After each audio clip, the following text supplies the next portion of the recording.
Nah, tadi kita menyambung lagi Bang Viva Yoga Mauladi sebagai Ketua DPP PAN ini cukup menarik. Tadi sempat disampaikan rekan kami bahwa Gibran adanya polemik terkait masalah tidak legitimate. Dan kita juga mengetahui saat ini juga KPU juga masih belum ada arahan ataupun juga langkah untuk merevisi PKPU-nya tersebut. Nah, apakah sudah diantisipasi oleh koalisi besar atau koalisi Indonesia Maju terkait hal ini, Bang Viva? Soal putusan MK itu bersifat final dan mengikat.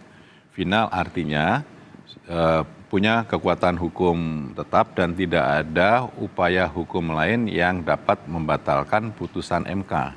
Itu final. Ya. Mengikat artinya sejak ditetapkan itu berlaku bukan hanya kepada para pihak tetapi kepada seluruh masyarakat Indonesia. Jadi sifat final dan mengikat konteksnya seperti itu. KPU sudah menjelaskan dan sudah mengeluarkan pernyataan bahwa hal itu tidak jadi masalah dan KPU juga sudah mengeluarkan keputusan KPU tentang hal tersebut dan sudah disampaikan ke seluruh partai politik.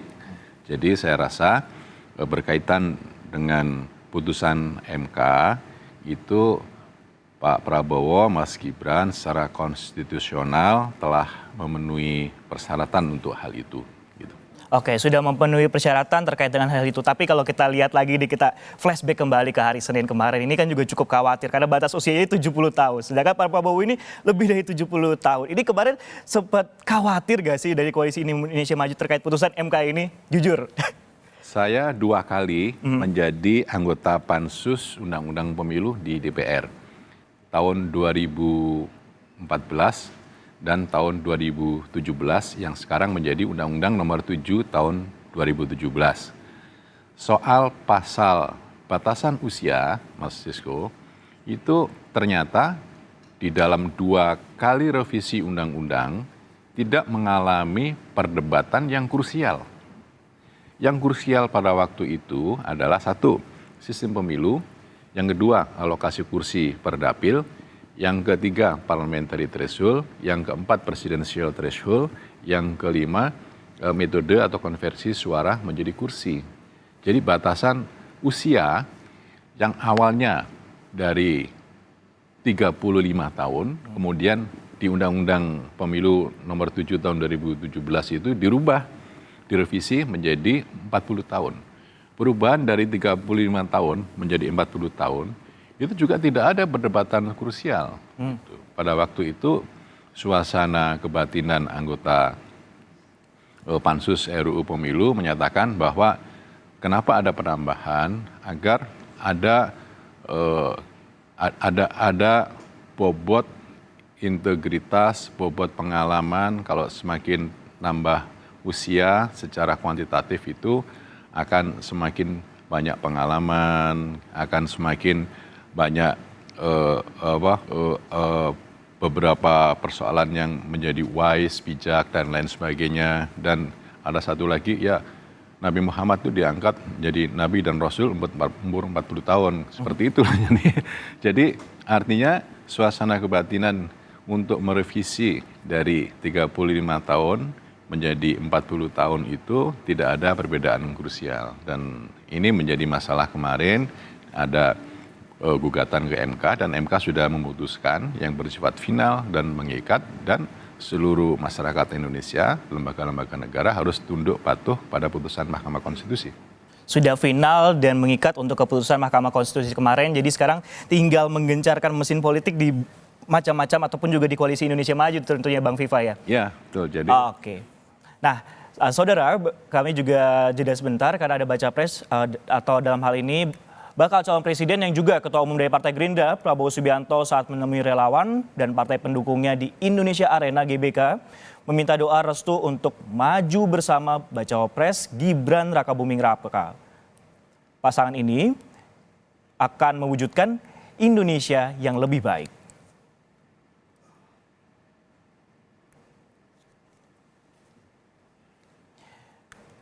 Dan dari visual yang Anda saksikan di layar televisi Anda, saudara, bakal calon presiden dan juga calon wakil presiden dari koalisi Indonesia Maju sedang masuk ke ruang sidang utama. Dan nantinya seperti yang disampaikan juga bahwa akan memberikan berkas pendaftaran calon presiden dan juga calon wakil presiden 2024. Di sini juga terpantau Komisioner KPU juga menyapa ataupun juga menyambut. Kalau kita lihat juga Bang Viva ada Pak Zulhas juga di sana. Ini hampir semua ataupun juga seluruh ketua umum dari partai koalisi hadir ya seperti Bang Viva ya. Ada 9 ketua umum partai politik di koalisi Indonesia Maju. Semuanya.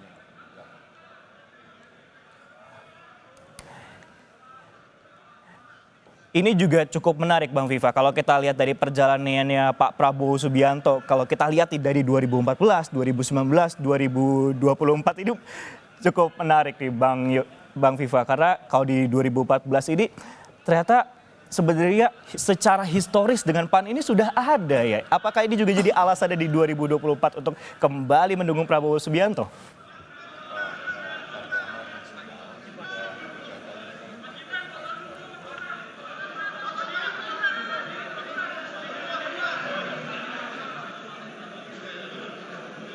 Gagal. 2019 berpasangan dengan Mas Sandi Uno, PAN juga mendukung, gagal. Dan Partai Amanat Nasional di pemilu Presiden 2024 ini mendukung kembali yang ketiga kalinya, dan harapan besar dari PAN itu insya Allah akan menang. Dan selanjutnya berkenan kepada Bapak Ibu untuk bisa menempati tempat duduk yang telah ditentukan. Akan menang karena kita punya potensi didukung oleh anggota partai politik, 9 partai politik, baik yang ada di parlemen maupun non-parlemen, kemudian ditunjang dengan nilai elektabilitas calon presiden, nilai elektabilitas calon wakil presiden, dan kekuatan pergerakan dari jaringan relawan yang berjumlah ribuan, yang nanti akan menjadi mesin untuk mendulang suara, menambah suara dari mesin partai. Oke. Nah kalau kita lihat ini juga ada satu hal yang menarik sebenarnya Bang Viva. Kenapa nggak pakai warna yang dipilih ini warna biru muda? Sebenarnya sudah ada perbincangannya belum sih? Kenapa nggak putih atau mungkin hijau atau mungkin warna-warna lain sebenarnya Bang Viva? Ya ini warna biru langit untuk membirukan langit Indonesia agar matahari bisa bersinar terang, pohon-pohon bisa menghijau, padi-padi bisa menguning, di bawah kepak sayap Garuda untuk mewujudkan Indonesia maju. Gitu. Dan semoga bisa membawa kesejukan juga di tahun politik di 2024 ini ya. Karena kan kita tahu ini saat ini juga 3 poros kalau kita lihat ya, kalau bisa sampai terakhir tidak ada daftar berarti ada 3 pasangan calon seperti itu ya Bang Viva. Cukup menarik juga kalau kita lihat dari sejarah historis ya, PAN ini mendukung Prabowo Subianto ini berkali-kali, mulai dari waktu dulu bersama Pak Hatta Rajasa, kemudian mendukung untuk bersama Sandiaga Uno, dan sekarang mendukung dengan Gibran. Ini juga cukup menarik. Nah kalau kita lihat ataupun dari jejak historisnya sendiri, kan kemarin kan PAN juga bergabung menjadi koalisi Indonesia Bersatu gitu, KIB nih Bang Viva. Amang awal ataupun juga arahnya itu akan ke Prabowo Subianto sebenarnya, atau seperti apa sih Bang Viva? Jadi waktu awal pembentukan koalisi Indonesia Bersatu KIB, PAN, Golkar, dan P3, kita berkomitmen untuk berharap di Pilpres 2024 itu bisa bersama-sama. Tapi kemudian kita juga punya independensi masing-masing di dalam menentukan arah politik. Jadi kemudian koalisi Indonesia Bersatu tidak bisa bersatu kembali karena P3 ke pasangan Pak Ganjar, dan kita tetap bersama dengan Golkar untuk bergabung di koalisi Pak Prabowo dan Mas Gibran. Artinya masing-masing partai politik juga memiliki independensi sendiri-sendiri, dan ini sudah final, sudah tuntas untuk konfigurasi pasangan calon dan konfigurasi kerjasama atau koalisi partai politik. Akan ada 3 pasangan calon yang akan bertanding, berkompetisi di pemilu presiden dalam suasana.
dilanjutkan dengan menyanyikan jingle pemilu.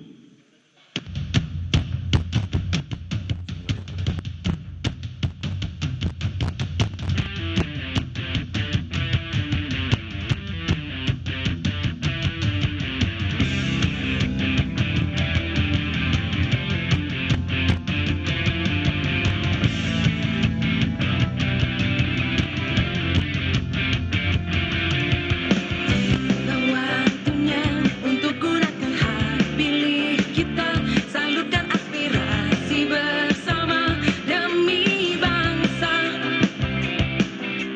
Teguh percaya suara kita sangat berharga, menentukan arah masa depan Indonesia. Langsung, umum, bebas, rahasia, jujur dan adil, sebagai sarana integrasi bangsa. Ayo rakyat Indonesia, bersatu langkahkan kaki menuju bilik suara Rabu 14 Februari. Ayo rakyat Indonesia, beri kontribusi nyata, raih asa bersama, kita memilih untuk Indonesia.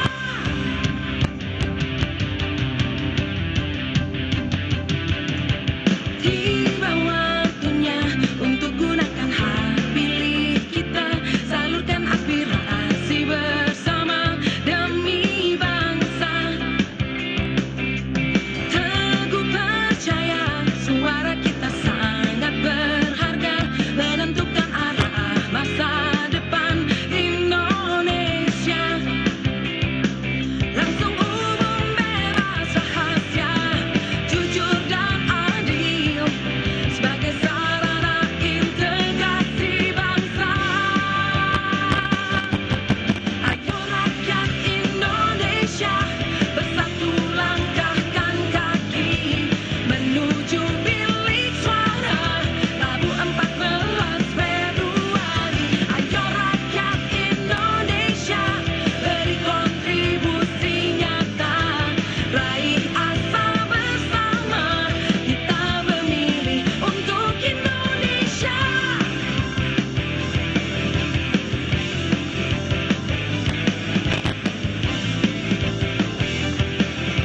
Kita memilih untuk Indonesia.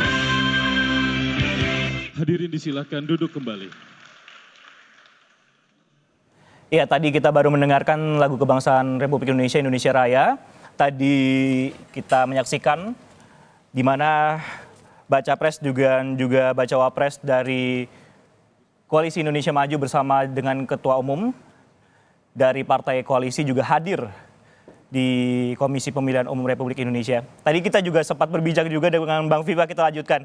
Ini tadi ngobrol soal lagu jingle dari KPU. Tapi sebelumnya kita akan memperkenalkan dulu ada Pak Yunarto Wijaya dari Carta Politika. Selamat siang Bang Toto. Selamat siang, Mas. Oke, nah ini cukup menarik tadi Bang Viva. Kita bahas juga jingle ini cukup milenial kalau kita lihat ini.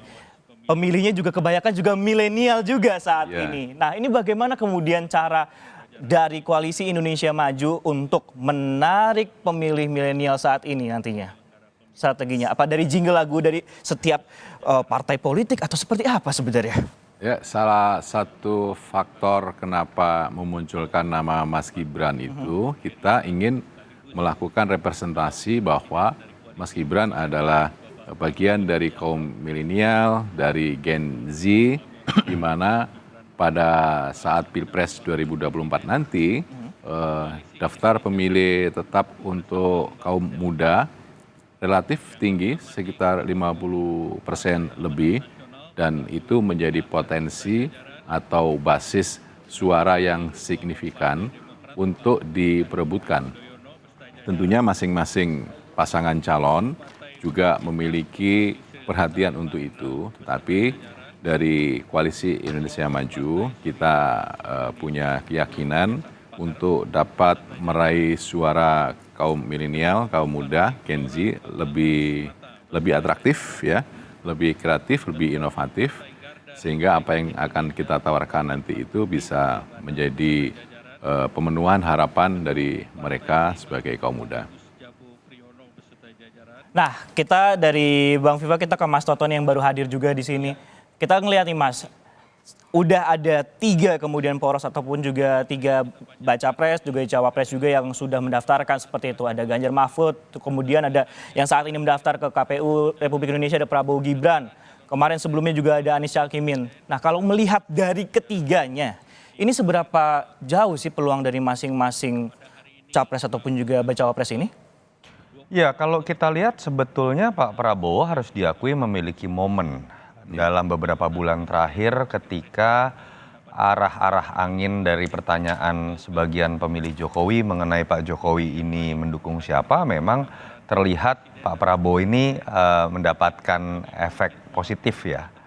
Tetapi ketika kemudian ujungnya adalah menjadikan Mas Gibran menjadi cawapres, arah angin yang positif itu malah kemudian menjadi, saya tidak katakan menjadi negatif, tapi kemudian dihinggapi oleh banyak kontroversi. Dan itu terekam dalam survei-survei beberapa lembaga. Kalau kita lakukan simulasi, sebetulnya Pak Prabowo itu paling tinggi dengan Erick Thohir, jagoannya Mas Viva. Waktu itu, sekarang mau tidak mau kan dengan Mas Gibran gitu ya. Harus legowo ya. Karena kalau kita coba lihat ketika Pak Prabowo dipasangkan dengan Mas Gibran, malah elektabilitasnya turun dibandingkan dengan Pak Prabowo sendiri dihadap-hadapan dengan Mas Ganjar ataupun dengan Anies Baswedan atau Mas Anies gitu. Jadi kenapa? Saya pikir kan secara kualitatif kita sudah bisa lihat ya, proses menuju Mas Gibran resmi menjadi calon wakil presiden itu kan melalui proses yang kontroversial. Keputusan hukum yang kalau kita buka Google Maps sekarang namanya bukan hanya Mahkamah Konstitusi, ada Mahkamah Keluarga beneran. Itu kita bisa tuh naik taksi Google Map dengan bilang ke Mahkamah Keluarga misalnya. Yang kedua, ya karena ada keberadaan sosok dari pamannya Mas Gibran di situ.